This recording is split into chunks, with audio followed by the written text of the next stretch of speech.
and that will make for this nice beveled edge, as you can see right here. Also, it really helps to have the lens taped onto the mask temporarily while you're doing all of this, because once you're done gluing on all those individual pieces, you take off the tape and the lens will actually maintain that curved shape.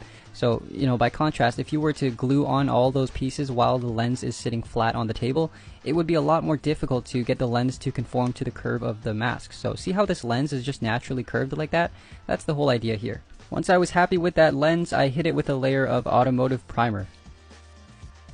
And there we go. What do you think? I think I really nailed the shape of these lenses. They came out really fantastic in my opinion. So before we can make the lens shutter mechanism, we just need to temporarily tape on the lenses onto the face shell so that we have a point of reference for what angle to position the shutter pieces at. So I bet a lot of you are wondering how the eyes are able to open and close. If that's you, then this is the part of the video that you're going to want to watch because it'll answer all your questions. So watch closely here. Alright, I'm going to start by gluing in a thumbtack at the center of the mask, which will be the hinge point for the shutter pieces. Speaking of the shutter pieces, here's what they look like. I just cut them out of Bristol board and I used some super glue to reinforce that hole right there to make sure it doesn't expand over time or anything like that. So the basic idea here is we're going to have this piece pivoting on the thumbtack, kind of like this. But before we can insert these shutter pieces into the mask, we need to paint them, of course. So first I hit them with the same automotive primer I used earlier, then a coat of Rust-Oleum Apple Red, and then to top it all off I hit it with a semi-gloss clear coat. Once the paint is completely dry, I can insert the lenses into the mask like this.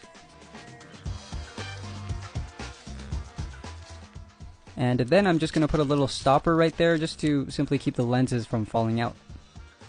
If there's any spots where you feel like the lenses might get jammed, like this corner right here for example, now would be a good time to fix that.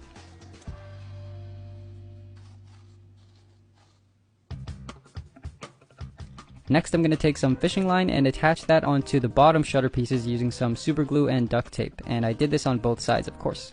I then removed the ink cartridge out of a pen, and now we can use this tube to make ourselves a little contraption here. So as you can see, the string starts right here at the bottom, travels through these two tubes, and is glued onto the top shutter.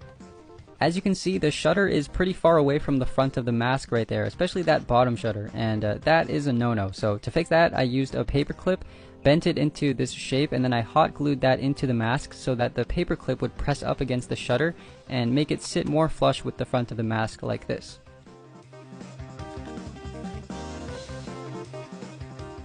Okay, so now watch this. Notice how moving the top shutter makes the bottom shutter close, but it cannot make the bottom shutter open. In other words, the top shutter can only make the bottom shutter move in one direction. However, I want to change that and make it so that the top shutter can make the bottom shutter move in both directions. So, by adding a couple more